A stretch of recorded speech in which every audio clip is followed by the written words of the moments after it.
প্রত্যেক দিনের মতো আবারও চলে এলাম নতুন একটা রেসিপি নিয়ে, আর সেটা হলো অ্যাভোকাডো স্যান্ডউইচ। বাড়ির বাচ্চারা কিন্তু স্যান্ডউইচ খেতে খুবই ভালোবাসে। এটা স্পেশালি বাচ্চাদের জন্য একটা দারুণ রেসিপি, আর আমি এমনভাবে বানাবো যে বাচ্চা থেকে বড় সকলেই খুবই পছন্দ করবে। তাহলে চলুন রেসিপিটি শুরু করে দিই। আসসালামু আলাইকুম everyone, welcome back to my channel Sanu cooking. আশা করছি আপনারা সকলেই খুব ভালো আছেন। অ্যাভোকাডো স্যান্ডউইচ বানানোর জন্য এখানে আমি একটা অ্যাভোকাডো নিয়েছি, আর অ্যাভোকাডোটা বাজার থেকে যদি নিয়ে আসেন, যদি একটু দেখেন যে কাঁচা আছে, তাহলে কিন্তু দুদিন পর এই রেসিপিটা করবেন, তাহলে ভেতর থেকে অনেকটাই পেকে যাবে। আমি দেখুন অ্যাভোকাডোটা কেটে নিয়েছি ছুরির সাহায্যে, আর মাঝখানের বীজটা ফেলে দিচ্ছি, দিয়ে খুব ভালো করে চামচের সাহায্যে এর ভিতরের অংশটা আমি বের করে নিচ্ছি। অ্যাভোকাডো কিন্তু প্রচণ্ড দামি একটা ফল। এই দামি হলো কিন্তু এর কাজটা অনেকটাই আছে, আর আমাদের শরীরের জন্য অনেকই উপকারী। বিশেষ করে আমাদের হার্ট ভালো রাখতে গেলে এই ফলটা কিন্তু মাসে একটা হলেও খেতে হবে। এতটাই উপকার এই ফলটাই, না খেলে কিন্তু এর উপকারটা বুঝতে পারবেন না। জানি অনেকটাই দামি বলে অনেকেই কেনেন না, কিন্তু একবার হলেও কিনে খাবেন, এর উপকার অনেকই আছে। আর আমি যেভাবে রেসিপিটা বানাচ্ছি এইভাবে করে খাবেন, খেতেও দুর্দান্ত লাগবে। এবার একটা ম্যাশারের সাহায্যে খুব ভালো করে আমি ম্যাশ করে নিচ্ছি। দেখুন কত সুন্দরভাবে ম্যাশ করা হয়ে গেছে।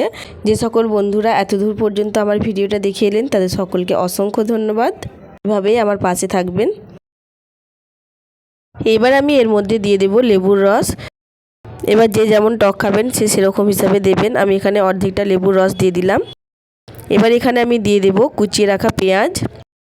পেঁয়াজটা খুব মিহি করে চপ করে কেটে নিয়েছি। দেখুন পেঁয়াজটা দিয়ে দিলাম। এবার পরিমাণ মতো এখানে আমি কাঁচা লঙ্কা দিয়ে দিলাম। যে যেমন ঝাল খাবেন সে সেরকম দেবেন। আমি কিন্তু এতটা দিইনি, অর্ধেকটা দিয়ে অর্ধেকটা রেখে দিয়েছি। এবার দিয়ে দিলাম কুচিয়ে রাখা ক্যাপসিকাম, গ্রিন ক্যাপসিকাম। এবার দিয়ে দিলাম কুচিয়ে রাখা টমেটো। টমেটোর দানাগুলো কিন্তু আমি ফেলে দিয়েছি। এবার আমি এখানে দিয়ে দিলাম ধনে পাতা কুচি। এবার আমি অ্যাড করব এখানে চাট মশলা। চাট মশলাটা অবশ্যই দেওয়ার চেষ্টা করবেন, তাহলে খেতে খুব ভালো লাগবে। এবার দিয়ে দিলাম স্বাদ অনুযায়ী লবণ। হ্যাঁ, আপনারা যদি চান কিন্তু এখানে চিলি ফ্লেক্সও দিতে পারেন, আমি চিলি ফ্লেক্সটা দিলাম না। এবার সমস্ত উপকরণ একসঙ্গে খুব ভালো করে মিক্স করে নিতে হবে। অ্যাভোকাডো কিন্তু আপনারা বাজার থেকে যদি এমনি কিনে এনে খান, কিন্তু এর কোনো রকম টেস্টই আপনারা পাবেন না।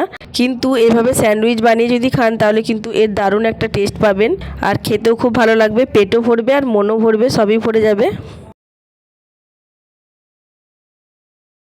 মিক্স করা হয়ে গেছে। এবার এটা আমি সাইডে রেখে দেব। এখানে আমার স্যান্ডউইচের পুর সম্পূর্ণভাবে রেডি হয়ে গেছে।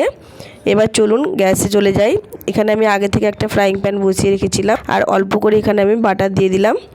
বাটারের পরিবর্তে আপনারা এখানে ঘিও ব্যবহার করতে পারেন, কিন্তু সাদা তেল দিয়ে করতে যাবেন না, তাহলে খুব একটা টেস্টটা ভালো লাগবে না। ঘি কিংবা বাটার দিয়ে করারই চেষ্টা করবেন। এবার এখানে আমি ব্রাউন ব্রেড নিয়েছি।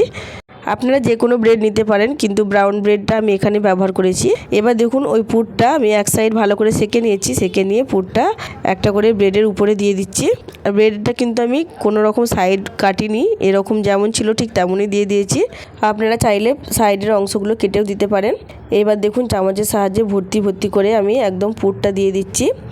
এবার এই যে ব্রেডটা সেঁকা হয়ে গেছে, আর একটা সাইড এভাবে উল্টে দিচ্ছি, দিয়ে খুব ভালো করে সেঁকে নিচ্ছি। আপনারা চাইলে এর মধ্যে চিজও দিয়ে দিতে পারেন, চিজটা দিলে আরও ভালো লাগবে। আমি আর চিজটা দিলাম না, একদম নর্মালি হেলদিভাবে করার চেষ্টা করেছি। এবার হালকা করে একটু এপিট ওপিট করে সেঁকে নিলেই কিন্তু রেডি হয়ে যাবে আমার অ্যাভোকাডো স্যান্ডউইচ। বন্ধুরা, অসাধারণ টেস্টি একটা খাবার। সকালের ব্রেকফাস্টে এর থেকে হেলদি খাবার আমার তো মনে হয় আর কিছুই নয়। কিংবা আপনারা যদি বাচ্চাদের টিফিনেও দিতে চান, এটা কিন্তু অনায়াসে দিতে পারবেন। আজকের ভিডিওটি কেমন লাগলো অবশ্যই কমেন্ট করে জানাবেন, আর যদি ভালো লেগে থাকে তাহলে প্লিজ লাইক আর শেয়ার করে দেবেন। আর যদি আমার চ্যানেলে কেউ নতুন এসে থাকেন, তাহলে প্লিজ চ্যানেলটা সাবস্ক্রাইব করে আমার পাশেই থাকবেন। আজ তাহলে আসি, ফিরে আসবো নতুন একটা ভিডিও নিয়ে। ততক্ষণ সবাই ভালো থাকবেন, সুস্থ থাকবেন। আল্লাহ হাফিজ।